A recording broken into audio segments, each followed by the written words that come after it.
Wahai Yusuf Mansur dan kawan-kawan yang berkaitan dengan batu bara, ya, apabila ini hendak diselesaikan, apabila hendak mengajak saya untuk bertatap muka, mengemukakan tentang mencari solusi tentang penyelesaian masalah ini, saya dimanapun siap, baik itu di Indonesia maupun di luar negeri, ya, dengan catatan pertemuan itu wartawan boleh masuk, tidak dibatas-batasi.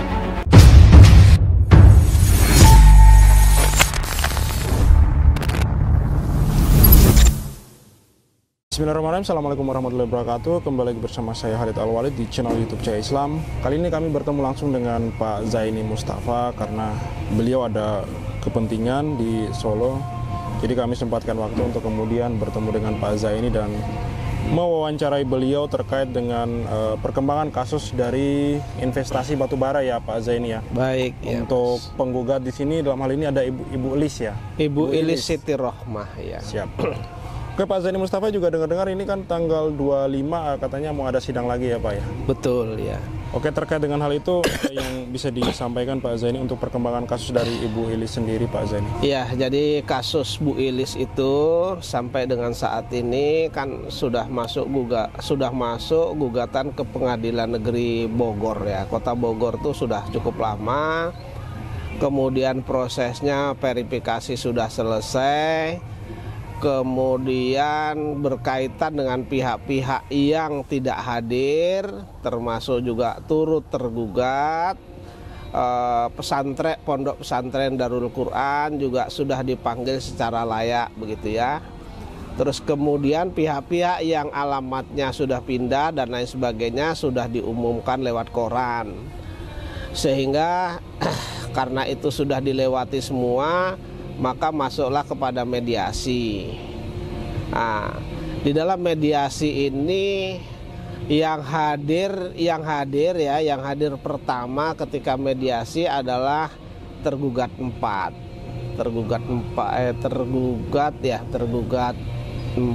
Dwi Yuda Andi. Ya, tergugat 4 Dwi Yuda Andi itu hadir sekali, kemudian selanjutnya tidak hadir. Sementara yang alamatnya jelas itu tergugat 2 Yusuf Mansur itu tidak pernah hadir. Ya. Walaupun hadir terakhir itu mengutus kuasa hukumnya ya. Tetapi kuasa hukumnya itu bertindak kan tidak jelas apakah berdasar surat kuasa istimewa atau tidak, sehingga dianggaplah mediasi itu sudah dijalankan, dianggap gagal oleh mediator, sehingga dikembalikan ke majelis hakim pokok perkara, yang mana sidang masuk materi pokok perkara itu dimulai pada tanggal 25 April 2024 nanti Mas gitu. Baik. Selanjutnya untuk kasus Ibu Elis sendiri ini apakah karena gini Pak, saya bertanya berdasarkan pertanyaan netizen ya di channel YouTube saya, katanya ini kok lama, ini kok nggak selesai-selesai. Ya. Kira-kira ini Pak Zaini Mustafa bisa memperkirakan nggak sih kira-kira ini mau sampai kapan kasus ini bergulir gitu? Jadi begini, kalau prosedural ya, secara prosedural itu sebenarnya tidak terlalu lama Mas. Yeah. Prosedural, terus kemudian para pihaknya, terutama tergugat ya, tergugat, turut tergugat itu aktif itu tidak terlalu lama. Kenapa proses perkara ini menjadi lama? Karena para tergugat maupun turut tergugatnya ini tidak proaktif. Oke. Bahkan tergugat 1, kemudian tergugat 3, tergugat 5 itu kan tidak pernah hadir, Mas. Bisa disebutkan Pak biar teman-teman yang nonton tergugat tahu. 1 itu BMT Darussalam Madani. Ya. Kemudian tergugat 3-nya itu Adiansah, Direktur Utama PT Adi Partner Perkasa. Ya. Kemudian tergugat 5-nya PT Adi Partner Perkasa. Itu kan nggak pernah hadir. Begitu juga tergugat 2 kadang hadir, kadang tidak. Itu Yusuf Mansur tuh kadang kuasa hukumnya hadir, kadang tidak. Oke. Dalam hal ini Yusuf Mansur tidak pernah hadir ya? Kalau Yusuf Mansur itu tidak pernah hadir begitu. Iya. Yang hadir pun cuma pengacara ya, Pak? Yang hadir pengacaranya, itu pun sidang misalnya minggu ini hadir, besok tidak hadir. Iya. Sehingga memang pengadilan secara hukum mereka harus memanggil secara layak. Oke. Khusus untuk tergugat 1 BMT Darussalam Madani, kemudian Adiansah tergugat 3, kemudian tergugat 5-nya PT Adi Partner Perkasa itu tidak pernah hadir, dan alamat mereka mereka khusus tergugat 3 dan tergugat 5 ini saat ini relas dari pengadilan itu nggak bisa sampai, sehingga harus diumumkan melalui panggilan umum melalui koran, dan itu dilalui. Iya. Kalau panggilan koran itu makan waktunya sudah 1 bulan. Oke. Ya, 1 bulan. 1 bulan 2 kali panggilan kan berarti 2 bulan. Nah, setelah tergugat 3 dan tergugat 4 ini melalui panggilan koran, ternyata tergugat 1 ini pernah menerima panggilan tetapi juga tidak datang. Kemudian saya mendapat surat dari Menteri Koperasi, ya, Menteri Koperasi dan UKM RI itu menyatakan tergugat 1 itu sebenarnya beralamatnya di awalnya beralamat di Jalan Boulevard 1 Kota Wisata. Kalau itu saya tahu tempatnya, kantornya waktu dia numpang atau ngenger di masjid itu gitu. Kemudian realnya itu kan berkantor di Press Market. Nah, karena ada keraguan-raguan itu, saya minta kepada majelis hakim untuk berkenan memanggil melalui koran. Jadi dipanggil lagi melalui koran. Panggilan korannya aja sudah 3 bulan kan. Nah, panggilan korannya sudah 3 bulan, kemudian panggilan biasa itu kan sampai seperti Darul Quran itu kan sampai 3 kali panggilan biasa ya, suratnya. Dan itu kan delegasi, kalau dari Bogor ke Tangerang itu kan delegasi. Jadi ya memang agak lama begitu ya. Nah, cuman pengadilan karena memang aturan prosedurnya itu seperti itu, mereka kan tetap menjalani prosedur sesuai dengan hukum acara gitu. Jadi memang agak lama. Tetapi kalau pertanyaannya kapan ini selesai, agak sulit ya. Karena ini kan para tergugatnya ini kan tidak proaktif gitu loh. Jadi di sini mohon maaf saya potong Pak Zaini. Jadi di sini saya sebenarnya cuma memancing untuk kemudian Pak Zaini akhirnya menceritakan kronologi tersebut. Kita bisa kemudian menarik kesimpulan bahwa ini memang lama, tapi yang hal yang perlu digarisbawahi bahwa siapa yang bikin lama dan siapa yang seolah-olah sengaja mengulur-ulur waktu ya Pak Zaini. Iya. Di sini biar penonton Cahaya Islam juga paham bahwa di sini bukan masalah lamanya, tapi siapa yang menunda-nunda, siapa yang membuat proses ini menjadi lama ya Pak Zaini ya.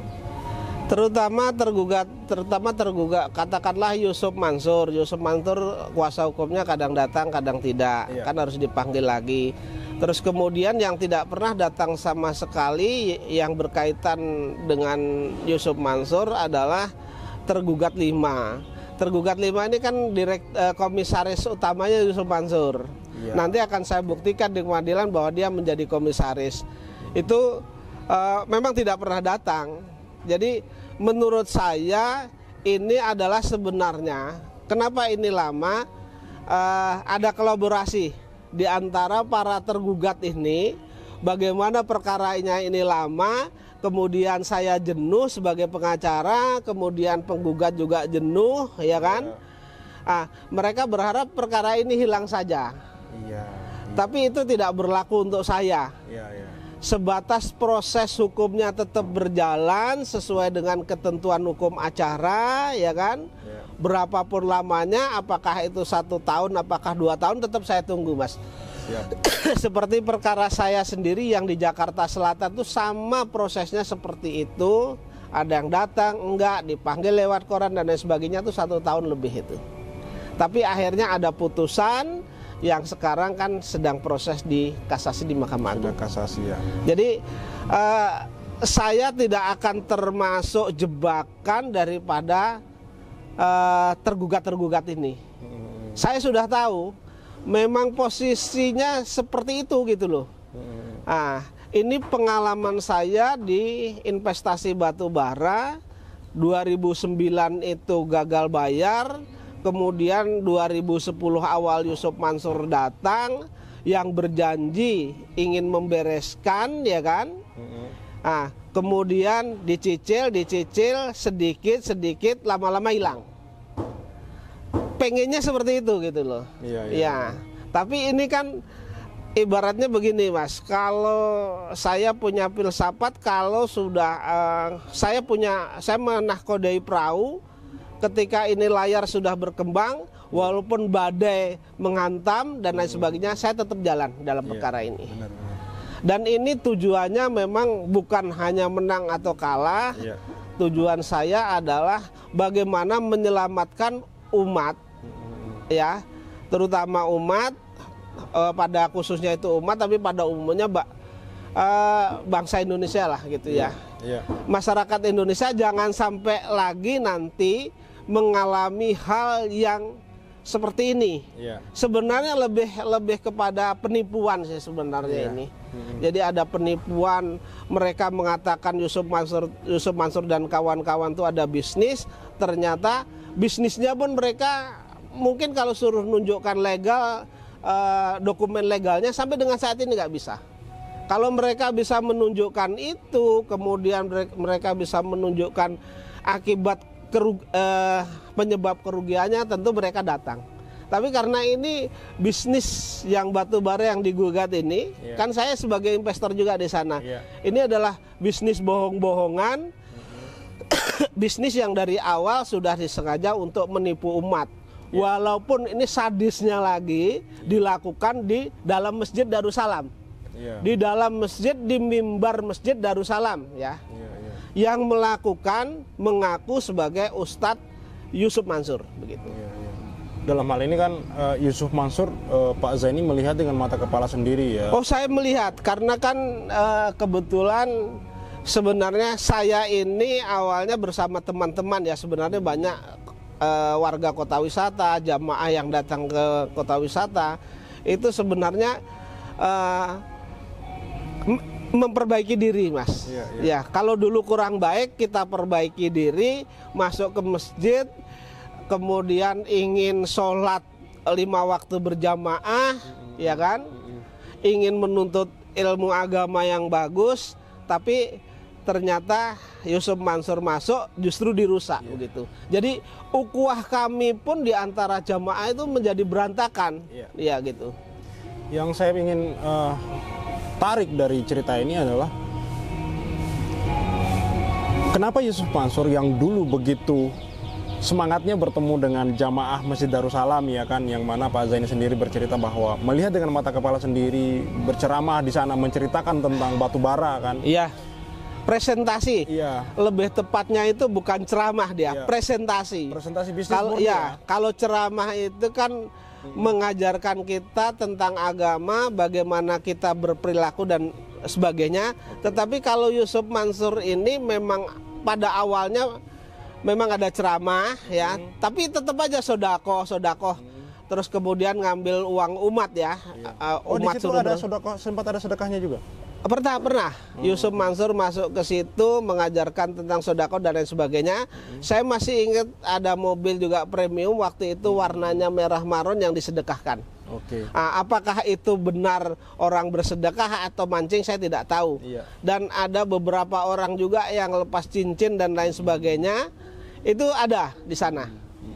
Kemudian kalau masuk yang terakhir berkaitan dengan itu, memang dia minta kepada pengurus masjid agar jamaah dikumpulkan, setelah sholat jangan pulang dulu, dia khusus presentasi bisnis batubara. Ya. Tapi itu bukan di luar ya, Mas. Di dalam masjid, di dalam mimbar, di mimbar. Dan itu Yusuf Mansur langsung yang Yusuf Mansur langsung. Yang mana saya sempat melihat di sebuah channel YouTube bahwa Yusuf Mansur membantah aliran dana batubara itu masuk ke dia gitu. Yang mana itu memang belum bisa kita buktikan secara pasti ya. Tapi satu hal yang saya ingin Pak Zaini maksudnya utarakan pendapat Pak Zaini ya, bahwa kok sampai hari ini Yusuf Mansur tidak berani mengklarifikasi sama sekali tentang batubara ini, tidak berani ngomong langsung di depan kamera. Itu gimana tanggapan Pak Zaini itu? Jadi gini, Yusuf Mansur itu pernah, apakah saya juga pernah lihat ya, saya kan tidak terima uangnya, bahasanya kan begitu. Benar. Kalau di dalam hukum itu tentu ada rentetannya, Mas, ya kan? Ya memang mungkin dia tidak terima uang, tapi PT-nya kan terima uang. Saya bisa buktikan kan, begitu kan? Padahal dia di sana sebagai komisaris. Tanpa kehadiran Yusuf Mansur, presentasi bisnis batu bara, dia memberikan personal garantinya walaupun tidak tertulis dia menjamin itu, ya kan? Nah, kalau tidak ada jaminan itu, PT AD Partner dan Adi ini orang yang tidak dikenal, masuk di sana, orang disuruh investasi, itu nggak akan ada yang mau, Mas. Bahkan mungkin masuk aja sulit ya. Masuk aja sulit. Tanpa adanya Yusuf Mansur itu masuk sulit. Kalau Yusuf Mansur mengatakan dia tidak terima uang, ya kan? Mungkin tidak dengan tangannya sendiri kan? Itu saya beranggapan Yusuf Mansur ini ingin bersilat lidah, tapi bersilat lidahnya bukan bersilat lidah orang hukum gitu ya. Mereka mengatakan bahwa saya tidak terima uang kok. Lah PT-nya yang diusung dia terima uang kok. Masalah uangnya sampai ke dia atau tidak, kita tidak mau tahu, itu kan urusan pribadi, urusan intern mereka ya. Gitu. Yang jelas kan ada jalurnya seperti yang Pak Zaini. Jalurnya seperti itu. Dan kalau mereka Yusuf Mansur benar-benar tidak menerima uang dari batu bara ini, seharusnya kan berani ketika diajak mubahalah. Betul. Jadi mubahalah itu kan kita minta, apakah mereka tidak, karena mereka Yusuf Mansur ini ngomong tidak terlibat dan lain sebagainya, keluar-keluar itu, makanya ente Ustadz Islam, masih Islam atau enggak saya nggak tahu ya. Mereka berani nggak lo mubahalah gitu. Paling minimal ketemu, berani nggak diliput kamera gitu ya kan? Minimalnya ketemu diliput kamera, tidak kucing-kucingan. Ketika sudah ada putusan Pengadilan Negeri Jakarta Selatan, lalu saya diajak ketemu empat mata. Benar. Ketika saya diajak ketemu empat mata, ya mohon maaf, ini kan nanti bisa dipelintir dan lain sebagainya, ya kan? Saya menginginkan, oke, kita bertemu, kita bahas, bawa dokumen, ya kan? Apa alasan kamu diliput? Tanpa diliput seluruh wartawan, ya kan? Artinya siapapun, baik itu YouTuber, baik itu wartawan tulis, baik itu wartawan elektronik, silahkan liput, kita nggak usah batasin. Nggak usah ada yang ditutup-tutupi. Nggak usah, tidak usah ada yang ditutup-tutupi. Benar. Gitu. Tapi kenyataannya kan Yusuf Mansur nggak berani nih. Hanya itu saja, saya ajak, kalau Yusuf Mansur kan pernah WA kepada saya, ingin bertemu empat mata, jangan ngasih tahu Pak Darso, jangan ngasih tahu wartawan, jangan ngasih tahu yang lainnya. Ini lucu bagi saya, karena kan ini perkaranya memang sudah menjadi konsumsi publik ya.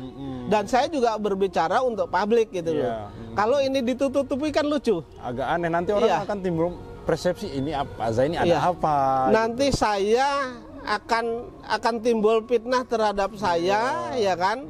Ketika argumentasi mereka benar, lalu saya diam, nanti saya akan dipitnah ini, akan timbul fitnah. Saya menerima sesuatu, gitu. Makanya saya tidak mau. Kalau Yusuf Mansur mau ketemu sama saya dan ketemu sama jamaah, atau ada orang Yusuf Mansur yang tidak percaya keterlibatan Yusuf Mansur itu, kita open kok. Saya ketemu, saya boleh ketemu investor jamaah Masjid Darussalam boleh, berapa yang dibutuhkan kita buka depan wartawan, depan media, baik itu cetak, elektronik dan lain sebagainya lah. Nggak usah dibatas-batasi bagi saya. Baik. Ini berarti Pak Zaini secara langsung mengatakan lewat channel ini bahwa Pak Zaini siap untuk diskusi terbuka dengan Yusuf Mansur, di mana itu diliput oleh siap, ya, sangat siap sekali, Mas. Iya, sangat siap sekali. Karena saya tidak ada motif apapun, hanya memperjelas pokok permasalahan, kemudian bagaimana uang jamaah ini kembali. Oke. Ya. Oke. Kalau tidak selesai, ya saya akan bergerilya terus-menerus. Sebatas nyawa masih di kandung badan, kemudian saya punya kemampuan, saya akan bergerilya terus. Siap. Berarti di akhir video ini saya mau mengatakan bahwa Pak Zaini Mustafa dalam hal ini sebagai pengacara juga di sini juga korban juga. Iya. Pak Zaini Mustafa mau mengatakan bahwa Pak Zaini Mustafa siap untuk berdiskusi langsung dengan Yusuf Mansur dengan catatan diliput oleh kamera dan diliput oleh siapapun bebas meliput. Siapapun bebas. Oke, apakah ya Mustafa, baik itu wartawan maupun umum pun bebas. Silakan sampaikan langsung seolah-olah ini adalah Yusuf Mansur gitu. Wahai Yusuf Mansur dan kawan-kawan yang berkaitan dengan batu bara, ya, apabila ini hendak diselesaikan, apabila hendak mengajak saya untuk bertatap muka, mengemukakan tentang mencari solusi tentang penyelesaian masalah ini, saya dimanapun siap, baik itu di Indonesia maupun di luar negeri, ya, dengan catatan pertemuan itu wartawan boleh masuk, tidak dibatas-batasi. Ya, begitu aja. Oke. Siap. Terima kasih Pak Zaini Mustafa untuk sesi 1 wawancara hari ini.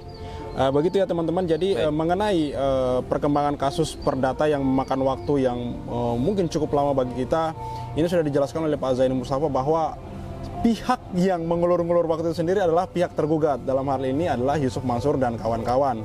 Teman-teman sudah mendengar sendiri bahwa mereka hadir di persidangan saja secara langsung tidak, tapi pengacaranya pun kadang hadir, kadang tidak, dan tidak semua tergugat pengacaranya hadir ya Pak Zaini Mustafa. Ya, saya ini kan kalau penggugat ya, penggugat baik prinsipal maupun saya kuasa hukumnya dalam persidangan itu tidak pernah satu kali pun tidak datang. Ya, artinya hari datang terus. Dan itu kita buktikan dengan video-video yang diupload oleh Thaibah TV, Jia TV dalam hal ini Mas Aji ya teman-teman, maupun dari channel kami Cahaya Islam.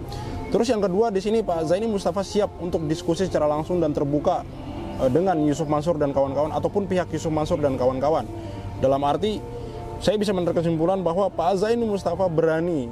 Dalam hal ini berani berarti kan benar, kemungkinan besarnya benar ya, walaupun kita tidak memaksa teman-teman untuk percaya kepada pihak manapun, tapi secara kasat mata, secara dari beraninya saja ini sudah bisa kita lihat bahwa Pak Zaini Mustafa yakin betul bahwa dia berada di pihak yang benar.